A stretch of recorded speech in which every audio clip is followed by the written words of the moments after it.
we don't discriminate where you urinate. Oh, we've got a tagline!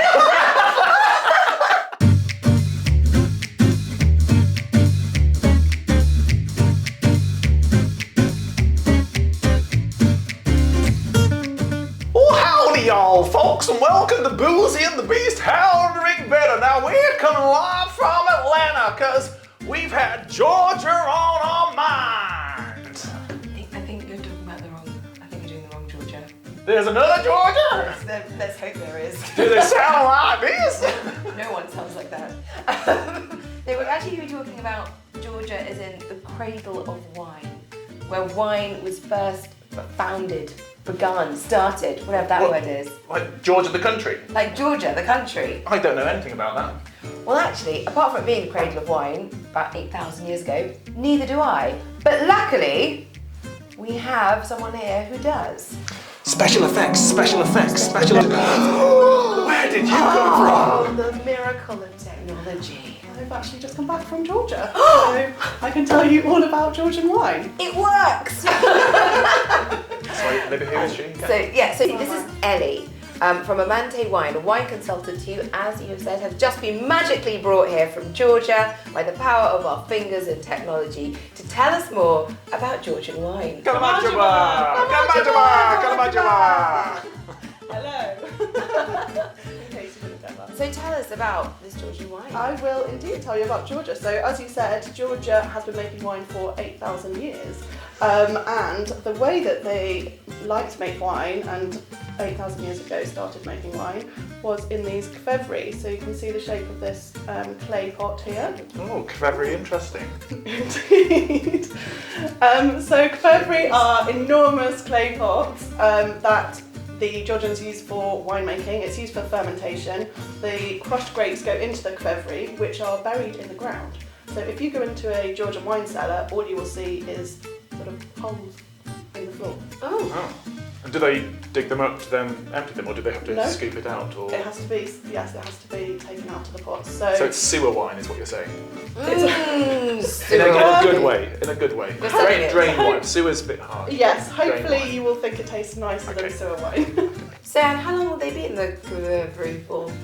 Normally about 6 months. So when the crushed grapes go into the kvevari, they will keep the skins on there, which is why this has a slightly sort of amber colour. Yeah, I can see that. So a lot of the white wines, the skins will be kept in contact with the wine, and it'll give it, they like to call it amber wine. So may I ask, so amber wine, is this a typical of the style of Georgian wine, but do they produce other types of wine?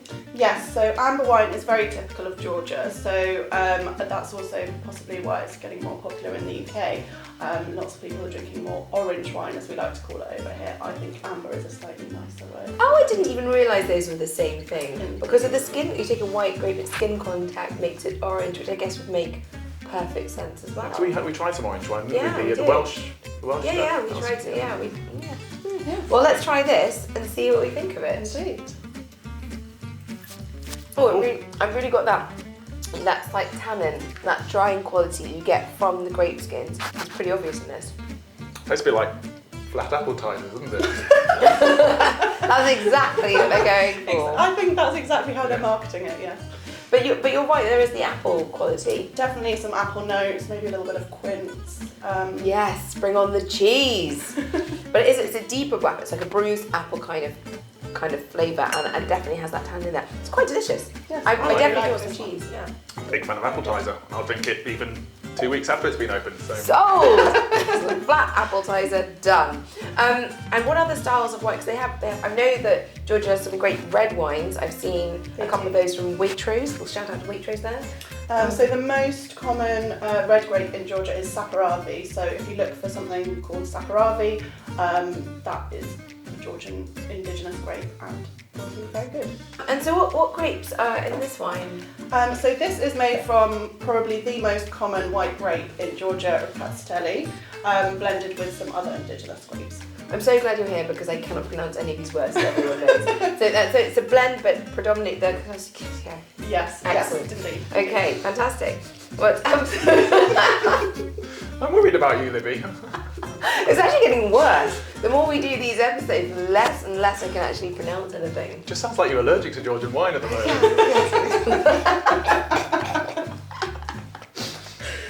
And what sort of typical dishes would you be serving with something like this? Well, what I really loved when I was in Georgia, if you go for a wine tasting, is that they will almost always bring you out a board of delicious cheeses, some dried fruits, some Georgia-phile, which is nuts covered in grape juice and then chopped. Sounds, I know, interesting, but it was Does it actually make it quite sweeter? delicious. So Sweet nuts. I'll have to show you a picture.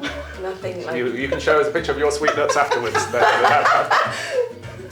Welcome to Boozy and Me. So I'd love to know, like, any other little tidbits, any information for anyone travelling or anything like that? I would say if you get the opportunity to go to a Georgian supra, that's a Georgian feast, then that is well worth going to. There will be a toastmaster, there will be lots of toasts, a lot of drinking, make sure you are not driving that day, and a lot of courses, lots of food and drink, and it will be a really good time. Oh, fantastic. And you went to one of these? Sadly not, no. Oh no. Well, that's it. To do. That is what we were going to do. That's on my to-do list. On the to-do list is a Supra. So I do have a little question, because Yes. you were in Georgia for 4 weeks, I think. was. And obviously you experienced some of the culture. Now, Yes. when I was playing rugby in France, I actually lived with a Georgian, Sandro Esakia. I don't know if you know him. Did you meet him? Not personally, not No. personally.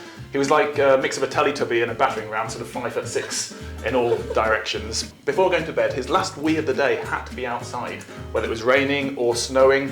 Was that a cultural thing? Were you forced to piss outside when you were over there before going to bed? Did you urinate outside? Is really what we all want to know. It wasn't something that we had to do, it was more of a choice. Yes. And just so you know, you have that choice here as well. We don't discriminate where you urinate. Oh, we got a tagline!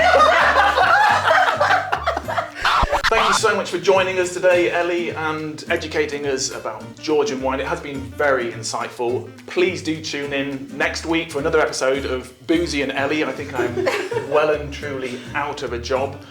But in the meantime, just say kalamajos Kalamajos. Kalamajos! and tili nebetsa.